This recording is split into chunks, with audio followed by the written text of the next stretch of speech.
আসসালামু আলাইকুম, স্বাগত জানাচ্ছি রন্স নিউজে। আপনাদের সঙ্গে আছি আমি আরসি নীরব আহমেদ। আজ জানাবো বাংলাদেশ ও আন্তর্জাতিক গণমাধ্যমের আলোচিত খবর ও বিশ্লেষণ নিয়ে। এখন শুনবেন বাংলাদেশ সংবাদ শিরোনাম। 5 জেলা থেকে 19,000 পুলিশ নিয়োগ দেবে তদন্তে সরকার। মহামারী এলাকা ঘোষণার দাবি বিএনপির। তমুদ্দিনের 39 সরকারি ঘর এখনো আওয়ামী লীগের দখলে। জলাবদ্ধতার অভিশাপ থেকে মুক্ত হবে নোয়াখালী, এমপি শাহজাহান।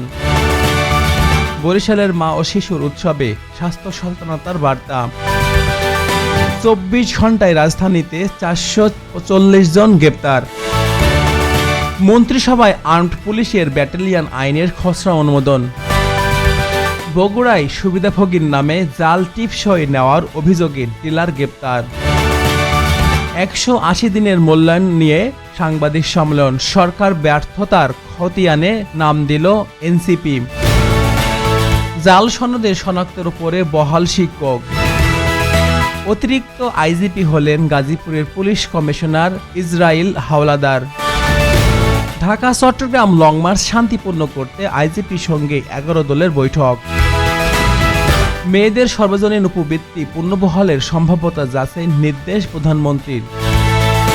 রাষ্ট্রপতির সঙ্গে সৌদি রাষ্ট্রদূতের সৌজন্য সাক্ষাৎ। এই ছিল বাংলাদেশ সংবাদ শিরোনাম। এখন শুনবেন আন্তর্জাতিক সংবাদ শিরোনাম। যুক্তরাষ্ট্রের এইচবি ভিসায় বসছে বাড়তি ফি, বিপর্যয়ের পূর্বে ভারতীয়রা। বিশ্বাসঘাতকতা করেছে বিজেপি সরকার, ফের রাস্তায় নামার ঘোষণা ককরোচ পার্টিদের। 2027 সালের রমজান ও ঈদ উল ফিতরের সম্ভাব্য তারিখ। প্রত্যাবাসনে রোহিঙ্গা সংকটের একমাত্র টেকসই সমাধান প্রতিরক্ষা উপদেষ্টা। ভারতকে জ্বালানি বা সার সরবরাহের আশ্বাস দিয়েছে রাশিয়া। ভারতীয়দের নিশানা করেই কি এইচবি ভিসার ফি $1 লাখ বেশি করতে যাচ্ছে যুক্তরাষ্ট্র। ইরানকে একঘরে করার ঘোষণা যুক্তরাষ্ট্রের। আন্তর্জাতিক শিক্ষার্থীদের যুক্তরাষ্ট্রে ফেরার তাগিদে মার্কিন বিশ্ববিদ্যালয়গুলোর।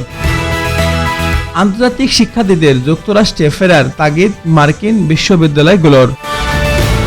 এই ছিল সংবাদ শিরোনাম। এখন শুনবেন বিস্তারিত।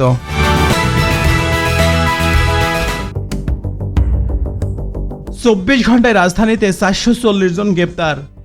ঢাকা মহানগর পুলিশ ডিএমপি নিয়মিত অভিযানে গত 24 ঘন্টায় 46টি মামলা হয়েছে। এ সময় 440 জনকে গ্রেপ্তার করা হয়েছে। সোমবার ডিএমপির অতিরিক্ত উপ কমিশনার ডিএমপি নিয়াজ মেহেদি এই তথ্য জানান।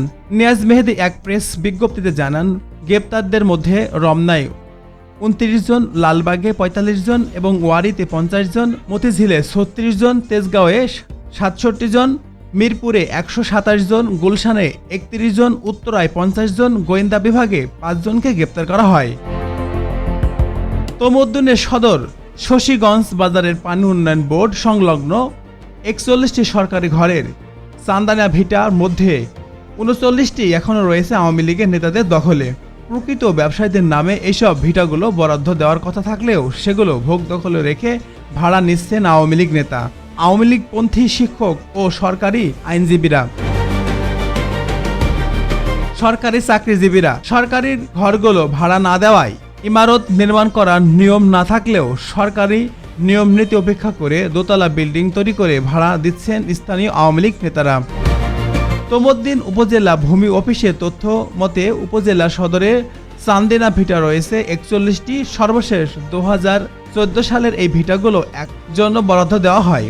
এরপর কোনো বরাদ্দ দেওয়া হয়নি। যারা আগে বরাদ্দ পেয়েছে তাদের নামেই প্রতি বছর নবায়ন করেই এখনো চলছে। ভাড়া দেওয়া বা বিল্ডিং করার বিষয়ে তথ্য দিতে অপারগ প্রকাশ করেছেন। এদিকে 41 নামে বরাদ্দ করা ঘরের তালিকা যাচাই করে দেখা যায় 2014 সালে যেসব আওয়ামী লীগের ঘর বরাদ্দ রয়েছে তাদের মধ্যে সাবেক উপজেলা চেয়ারম্যান ও মৃত ওহিদ উল্লাহ জসিম, সাবেক উপজেলা ছাত্রলীগ সভাপতি তমুদ্দিন ডিগ্রি কলেজের অধ্যাপক হেলাল উদ্দিন সুমন, সাবেক উপজেলা ভাইস চেয়ারম্যান নাসির উদ্দিন দুলাল, সাবেক উপজেলা ছাত্রলীগ যুবলীগ সভাপতি আমিনুল ইসলাম, উপজেলা আওয়ামী লীগের সভাপতি ফখরুল আলম জাহাঙ্গীর। সরকারের ব্যর্থতার খতিয়ান দিল এনসিপি। বিএনপি সরকারের 180 দিনের মূল্যায়ন নিয়ে এনসিপি বলছে 6 মাসের পর তথ্যপাত্র বা মাঠ পর্যায়ের বাস্তবতা দেখা গেছে। এই 3টি অগ্রগতির প্রতিটি সরকারের নিদারুণভাবে ব্যর্থতা রয়েছে। জ্বালানি সংকট, কলকারখানাগুলো বন্ধ হচ্ছে, শ্রমিকরা চাকরি হারাচ্ছে, কৃষকদের উচ্চ মূল্যের সার কিনতে হচ্ছে। জ্বালানি তেল বা গ্যাস বা বিদ্যুতের নজরবিহীন সংকট শিল্প উৎপাদন বা কৃষিখাত বা সাধারণ মানুষের জীবনযাত্রাকে চরমভাবে বিপর্যস্ত করেছে। নিত্যপণ্যের মূল্য বৃদ্ধি পেয়েছে, ব্যাংকিং খাতের লুটেরা পুনরায় ফেরত আসছে, ভোগ্যপণ্য আমদানি বাজারের পুরানো সিন্ডিকেট সক্রিয় হচ্ছে, বিএমপি তাতে নতুন অংশীদার হিসেবে যুক্ত হচ্ছে। গতকাল সোমবার রাজধানীর বাংলা মোটরে এনসিপির স্থায়ী কেন্দ্রীয় কার্যালয়ের এক জরুরি সংবাদ সম্মেলনে নাহিদ ইসলাম বলেন, 180 দিনে এটাই প্রমাণিত হয়েছে যে প্রধানমন্ত্রী তারেক রহমানের কোনো ধরনের পরিকল্পনা নেই দেশকে পরিচালনা করার। অপরিণামদর্শিতা ও অসততার দৃষ্টান্ত তৈরি করে সরকার পুরনো ফ্যাসিবাদী বা স্বৈরাচারের কাঠামো ফেরাতে যাচ্ছে। সহযোগিতার আশ্বাস আইজিপির। ঢাকা চট্টগ্রাম লং মার্চ শান্তিপূর্ণ করতে আইজিপির সঙ্গে 11 দলের বৈঠক। আগামী 5 সেপ্টেম্বর অনুষ্ঠিত ঢাকা চট্টগ্রাম লং মার্চ শান্তিপূর্ণ বা সুশৃঙ্খল বা নির্বিঘ্নে সম্পন্ন করার লক্ষ্যে পুলিশ মহাপরিচালক আইজিপি এর সঙ্গে বৈঠক করেছে 11 দলীয় ঐক্যের নেতৃত্ববৃন্দ। গতকাল সোমবার সন্ধ্যা 7টায় বাংলাদেশ জামায়াত ইসলামী সেক্রেটারি জেনারেল এবং সাবেক সংসদ সদস্য মিয়া গোলাম পাওয়ারের নেতৃত্বে প্রতিনিধিত্ব দলটি পুলিশের হেডকোয়ার্টার আইজিপির সঙ্গে সাক্ষাৎ ও আলোচনা করে। প্রতিনিধি দলে ছিলেন এনসিপির মুখ্য সমন্বয়ক নাসির উদ্দিন পাটোয়ারি, জামায়াত ইসলামের সহকারী সেক্রেটারি জেনারেল ও 11 দলীয় ঐক্যের সমন্বয়ক doctor AHM Hamidur Rahman Azad, labour পার্টির চেয়ারম্যান ডক্টর মোস্তাফিজুর রহমান ইমরান, বাংলাদেশের নিজামে ইসলামী পার্টির সিনিয়র নায়েবে আমিরের মাওলানা আব্দুল আতহারি এমডি, এলডিপির মহাসচিব বিল্লাল হোসেন নিয়াজি এবং জামায়াত ইসলামী সহকারী সেক্রেটারি জেনারেল মাওলানা রফিকুল ইসলাম খান এমপি, বাংলাদেশের খেলাফত মজলিসের যুগ্ম মহাসচিব মাওলানা আতাউল্লাহ আমিন, জামায়াতের কেন্দ্রীয় নির্বাহী পরিষদ সদস্য শাইখুল আলম খান মিলন এমপি, ঢাকা মহানগরের জামায়াত ইসলামী আলিমের মোহাম্মদ সেলিমউদ্দিন, বাংলাদেশের ডেভেলপমেন্ট পার্টির জেনারেল সেক্রেটারি নিজামুল হক নাইম সহ অন্যান্য নেতৃত্ববৃন্দ। বৈঠক শেষে সাংবাদিকদের ব্রিফিং দিয়ে গোলাম পাওয়ার বলেন, জুলাই সনদের ভিত্তিতে অনুষ্ঠিত গণভোটের গণরায় বাস্তবে দ্রব্যমূল্যের ঊর্ধ্বগতি, সার, বিদ্যুৎ বা গ্যাস সংকট সহ বিভিন্ন গণদাবি সামনে রেখে লং মার্চের ঘোষণা দেওয়া হয়েছে। রাষ্ট্রপতি মির্জা ফখরুল ইসলাম আলমগীরের সঙ্গে সাক্ষাৎ করেছেন ঢাকার নিজ নবনিযুক্ত সৌদি আরবের রাষ্ট্রদূত ডক্টর আবদুল্লাহ জাফর AH বিন আবিয়া।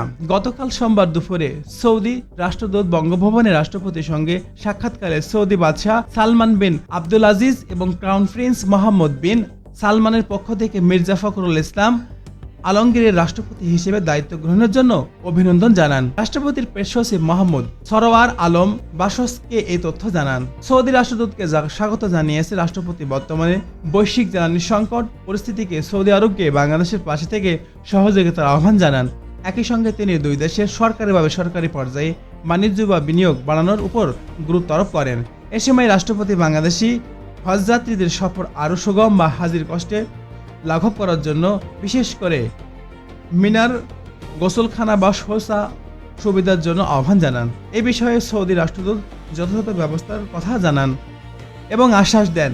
সৌদি আরবের 35 লাখেরও বেশি বাংলাদেশের শ্রমিক কাজ করছেন উল্লেখ করে রাষ্ট্রপতি সৌদি আরবের প্রতি কৃতজ্ঞ প্রকাশ করেন। একই সঙ্গে তিনি ভবিষ্যতে বাংলাদেশের অগ্রাধিকার ভিত্তিতে জনশক্তি নেওয়ার আহ্বান জানান।